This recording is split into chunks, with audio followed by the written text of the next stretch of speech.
Welcome to Your Daily Dose, a devotion ministry of the Faith Baptist Church of Franklin and Middletown, Ohio. Thanks for joining us each weekday as we share God's Word with you. It's your daily prescription for all that ails you. And now, Your Daily Dose. Well, good morning, everyone. Welcome to Your Daily Dose. And let me say, if I don't see you again before the day comes, Happy New Year to you and to your family. Before I get into the express purpose for why we're here today, I want to say thank you to each one of you who faithfully every single day watch our Daily Dose devotions. And I want to encourage you to share them with others. There's a little button there on the YouTube handle where you can share that link with anybody that you'd like. And I also want to put in a word to encourage you to interact with each video. The ways that you can do that are to hit the like button on each video. Make sure that you're subscribed to our YouTube channel. And once you're subscribed by hitting the big red button, there's a little bell button. If you click that, it'll allow you to get notifications every time we put up any kind of new content. And someone asked me the other day, so why do you encourage us to do these things? And well, YouTube is a worldwide global community. And there are people all over the world, and the deepest parts of Africa now have internet. They can watch and see content. And so YouTube has a special set of algorithms that they've developed that say, are people watching this content, and not only are they watching it, but do they like it? Do they interact with it? Do they comment on it? So the more, as they call it, engagement that we have with these videos, and not just the Daily Dose videos, but all of our live streams and such, the more of that kind of stuff that we have, what happens is the more YouTube will share our content with the world. And even though we do these videos every day for your edification, it's great, I think, to know that these humble devotions are getting views all over the world. We're just planting seed, and through those interactions, we can, if we get enough engagement, we can get our content recommended to people worldwide. So sometimes we can fulfill the Great Commission from right here in our own homes and offices. So just a word of encouragement there. But we truly do thank you for taking time every day to join us here. So let's get on with today's devotion. During his wedding rehearsal, the groom, Brother Doug, our wondrous youth pastor, he approached his pastor with an unusual offer. He said, "Pastor, I'll give you $100 if you'll change the wedding vows and leave out the love, honor, obey, and forsake all others part." He pressed $100 bill into the pastor's palm and walked away with a satisfied smile. On the day of the wedding, Brother Doug, he was feeling pretty pleased when the pastor got to the part where the vows are exchanged. The pastor looked him in the eye and asked, "Will you promise to bow before her, obey whatever command she gives, fulfill her every wish, serve her breakfast in bed every morning, and swear to God that you'll not look at another woman as long as you both shall live?" Brother Doug was pretty surprised, kind of gulped and looked around, but he finally said yes in a tiny voice. He then leaned in toward the pastor and said, "I thought we had a deal." The pastor pressed the $100 bill back into his hand and whispered in return, "Karen made me a much better offer." 2 Timothy chapter 4, verse 9, Paul writing here to Timothy, says, "Do thy diligence to come shortly unto me, for Demas hath forsaken me, having loved this present world, and is departed unto Thessalonica." Paul's writing here about someone that we really just honestly, we don't know much about him. Sure, he's mentioned in Philemon, he's mentioned in Colossians as well. And with the company that he is mentioned with, it puts him with Paul even at times of imprisonment.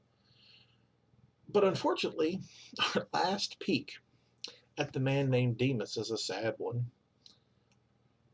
So here we are, another brand new year. Just around the corner is 2021. Can you believe it? I know I can. I'm so ready for 2020 to just go away. But every time that this time of year rolls around, we come off the Christmas holiday and we have this week of time where we're waiting for New Year to come around, and we get pretty introspective, don't we? We kind of start taking stock of our lives and looking at how we're living and what we're doing. And we make those little things called, oh yeah, resolutions. If you ask anybody who's ever owned a gym or a health fitness club, oh, January, whew, January brings a lot of brand new customers. But by March, they're all gone. If you ever notice in Walmart during the month of January, the Slim Fast and all the keto products over there by the pharmacy, the diet aids, boy, they fly off the shelf in January. But you know what? By February, inventory is back to normal. There's a lot of people who pledge to start going to church more often, but by Easter, you see, there's some interesting things that come out in this. Just one sentence written by the Apostle Paul. First thing that I see is that this present world will offer you fortune. Our society is obsessed with money.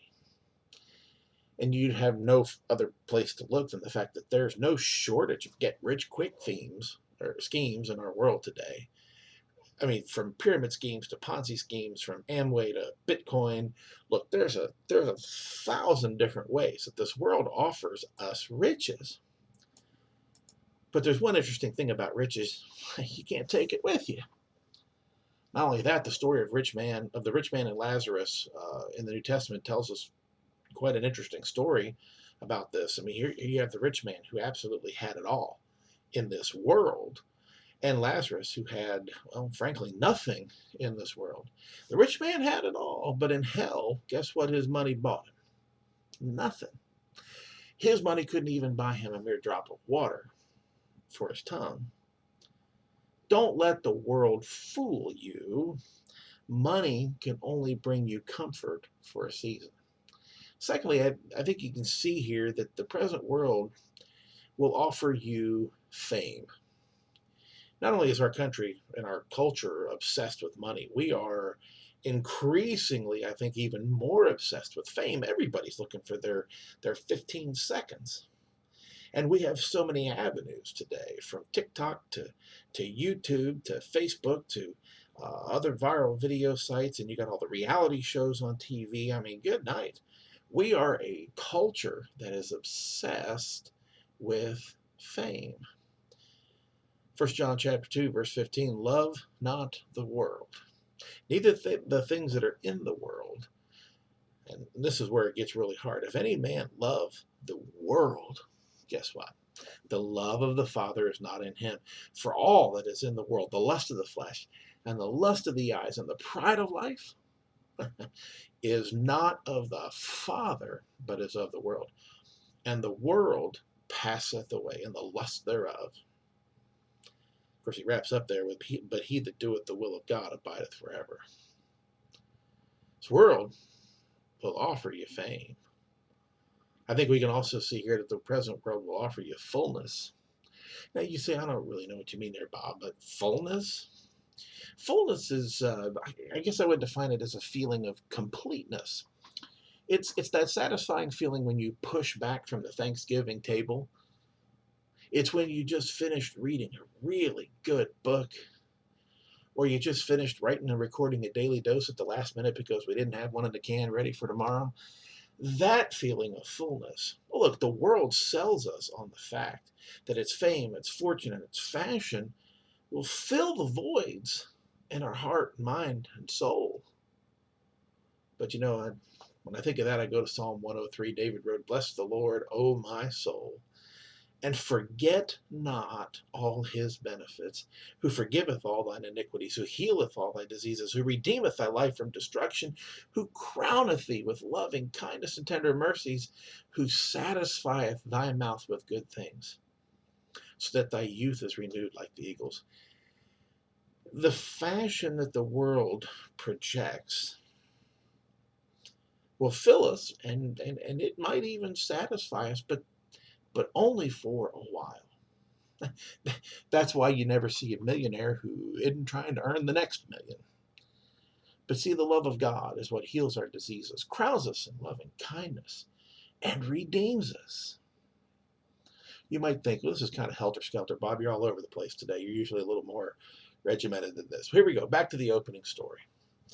The bride in that story, obviously, since we used Brother Doug, we had to throw Miss Karen in there. Sorry, Miss Karen. She was pretty wise. She was wise because she knew something. She knew that a better offer could be made, and she took the opportunity. She knew that if she presented a better offer, that it would likely be accepted. And that's the issue with the world. What it proposes, it calls it a better offer. Oh, but we have to be so very careful. Because the reality is the world offers fortune, but it provides insolvency. Can't ever have enough. It never quite fills the void. It offers fame, but you know what it provides is insignificance. You ever notice how celebrities kind of come and go once the world gets what it wants from you? Boy, it drops you quick. Oh, but I'm so thankful the adoption of a child into the family of God is forever and highly positional. And look, the world will promise you fullness, but you know what it provides is insufficiency. There's never enough of what the world offers. But I'll tell you what, you go to David's words, forget not all his benefits, which is grace sufficient beyond all of our needs. Oh, Demas, so little is known about him, but so much can be gained from what is essentially a footnote in Scripture.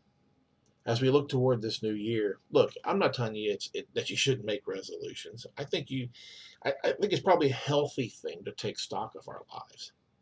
But let's be sure to remember that the best resolution we can have is to keep serving God, unlike Demas, because the offer from the world is always going to look like the next best offer. But the sufficiency that we have in Jesus Christ surpasses it all.